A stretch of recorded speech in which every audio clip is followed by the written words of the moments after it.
salam jumpa untuk kita semua. Saya Hendrikus Tibur, CGP Angkatan 4 dari Kabupaten Manggarai Timur.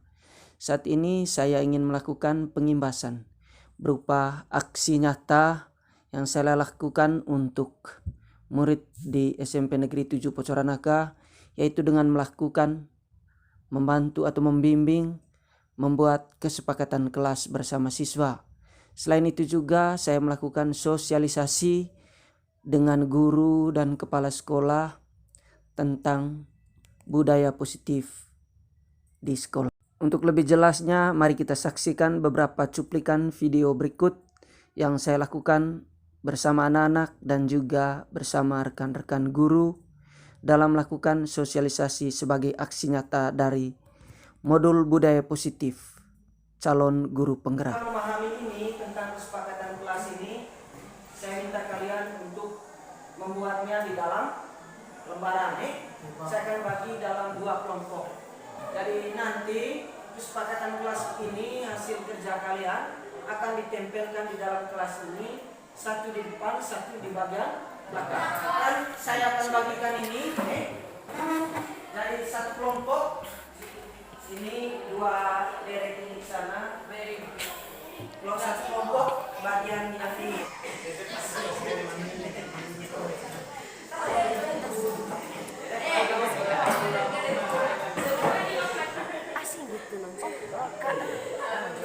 Saya Joy, anak SMP Negeri 7 Kecamatan Pocoranaka. Kami sangat senang dengan adanya kesepakatan dalam kelas. Dengan itu kami sangat yakin dan percaya kami akan bisa melakukannya.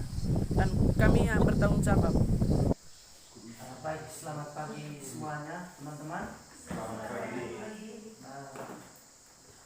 Pertama sekali puji dan syukur pada Tuhan yang Maha Kuasa atas kerelaan dari kita semua sehingga kita boleh berkumpul di tempat ini saat ini. Jadi saat ini kami berdua akan melakukan sedikit sosialisasi terkait dengan materi budaya positif yang sudah kami peroleh di modul yang sudah kami pelajari di guru penggerak. Jadi mungkin ada beberapa hal yang ingin kami sosialisasikan saat ini terkait dengan budaya positif ini. Yang pertama, itu kunci dalam budaya positif ini, kita coba melihat tentang perubahan paradigma dalam teori kontrol. Dari Dr. William Gesser dalam teori kontrol mengatakan bahwa ilusi guru dalam mengontrol murid itu seolah guru melihat bahwa murid selalu salah di mata guru. Yang kedua, ilusi bahwa kritik dapat membuat orang merasa bersalah dan dapat menguatkan karakter. Lalu ilusi bahwa semua penguatan positif efektif dan bermanfaat. Dan ilusi bahwa orang dewasa memiliki hak untuk memaksa murid. Kata disiplin, jadi apa yang terbayang dalam benak kita, yang tentu yang kita pikirkan atau kebanyakan kita pikirkan menghubungkan kata disiplin itu sungguh berbeda. Kata disiplin itu dengan tata tertib, teratur, dan kepatuhan pada peraturan, seperti itu. Jadi karena belajar tentang disiplin itu tidak harus dengan memberi hukuman, karena mungkin selama ini kita hanya untuk menerapkan disiplin kepada siswa, seringkali kita melegalkan berbagai tindakan kita seperti menghukum murid. Lalu apa sebenarnya disiplin itu? Disiplin itu berasal dari kata bahasa Latin, yaitu disiplina yang artinya belajar. Jadi makna dari kata ini itu berkonotasi dengan disiplin dari murid-murid Sokrates dan Plato. Karena disiplin itu lebih menggali pada potensi menuju sebuah tujuan apa yang dia hargai. Namun dalam budaya kita, makna atau kata disiplin itu telah berubah menjadi sesuatu yang dilakukan seorang pada orang lain untuk mendapatkan kepatuhan. Jadi seolah-olah yang kita lakukan selama ini, dari yang kita lakukan agar orang lain bisa lakukan. Dan dan kalau dia pun melanggar maka kita pun merasa tidak nyaman dengan itu. Nah, apa itu budaya positif? Budaya positif sebenarnya serangkaian nilai-nilai yang melandasi perilaku, tradisi atau kebiasaan, simbol-simbol yang dipraktekkan oleh warga komunitas sekolah, baik itu siswa maupun guru-guru.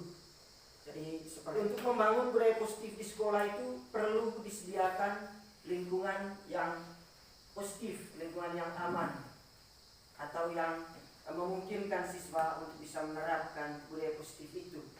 Dan dalam hal ini tentu tanggung jawab kita guru, sehingga murid bisa secara bebas atau merdeka dan bertanggung jawab dalam melaksanakan disiplin itu. Salah satu strategi yang perlu ditinjau adalah dengan melakukan perubahan dari membuat keyakinan kelas.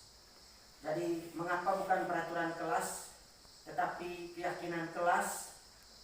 Itu karena keyakinan kelas lebih mendorong motivasi intrinsik dalam diri siswa untuk melakukan sesuatu dibandingkan dengan peraturan. Karena peraturan mungkin itu akan membuat siswa merasa beban dalam melakukan. Itu ada dorongan dalam diri atau motivasi intrinsik dalam diri siswa untuk melakukannya sesuai dengan keyakinan-keyakinan yang sudah dia miliki. Teori kontrol mengatakan bahwa jadi semua perilaku manusia itu memiliki tujuan. Bahkan terdapat perilaku yang tidak disukai sekalipun. Jadi ada beberapa motivasi dalam diri seseorang untuk melakukan sesuatu hal. Yang pertama itu ada motivasi eksternal. Yang pertama untuk menghindari ketidaknyamanan atau hukuman. Jadi apa yang dilakukan oleh seseorang kadang itu hanya untuk mencari aman supaya tidak mendapat hukuman. Atau yang kedua mungkin itu motivasi eksternal untuk mendapatkan imbalan yang saya dapatkan apabila saya melakukannya. Lalu ada motivasi internal, mungkin ini yang bersifat mendukung disiplin positif. Jadi untuk menghargai diri sendiri, menjadi insan sesuai dengan harapan. Jadi saya akan menjadi orang seperti apa yang akan melakukannya. Ada kebutuhan dasar seperti kebutuhan untuk bertahan hidup, kebutuhan cinta dan kasih sayang, kebutuhan akan kebebasan, kesenangan dan kekuasaan. Jadi semua yang dilakukan manusia ataupun murid ataupun perilaku yang muncul yang dilakukan oleh murid sebenarnya itu untuk memenuhi 5 kebutuhan dasar ini. Diana Gosen dalam bukunya bahwa guru perlu meninjau kembali penerapan disiplin dalam ruang-ruang kelas yang selama ini. Jadi ada 5 posisi kontrol guru terhadap murid, seperti pemberi hukuman, pembuat merasa bersalah, menjadi teman, pemantau, dan manajer. Penghukum, kadang-kadang guru menghardik murid ataukah mengumpat murid itu dengan kata-kata kita yang kasar atau membentak. Itu adalah suatu bentuk pemberian hukuman kita, tidak harus dengan memukul atau menampar. Pembuat merasa bersalah, misalnya kata-kata kita, kamu tahu tidak, karena perbuatan kamu ibu menjadi stres misalnya. Itu memberi rasa bersalah. Halus memang, tetapi sesungguhnya itu akan meninggalkan luka yang dalam bagi murid.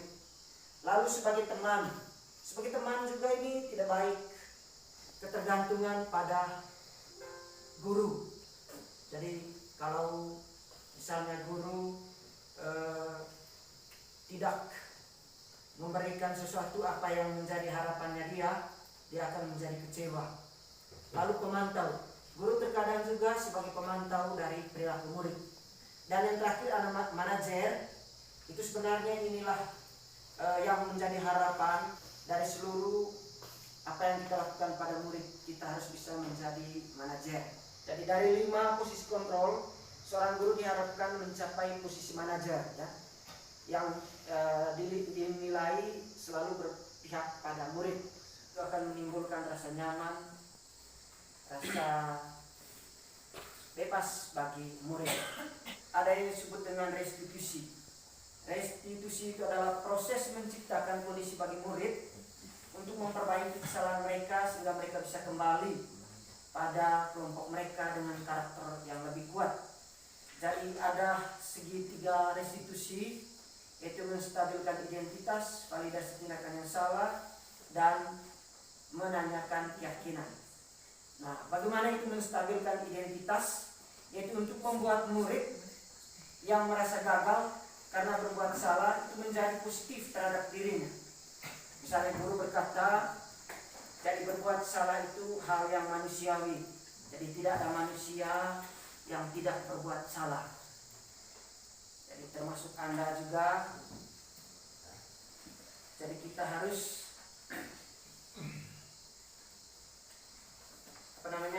manusia tidak sempurna ya di mata Tuhan. Jadi kita semua itu memang berbuat salah. Lalu validasi tindakan yang salah dalam hal ini membantu murid itu mengenal baik kebutuhan yang ingin dipenuhinya ketika melakukan sesuatu hal dan menanyakan keyakinan. Jadi murid melihat kesalahannya lalu dihubungkan dengan perilakunya sehingga menimbulkan keyakinan yang membuat dia merasa bahwa apa yang dia lakukan itu sungguh berarti baginya. Jadi suatu hal yang perlu kita ingat bahwa tidak ada murid yang bodoh atau nakal. Yang ada adalah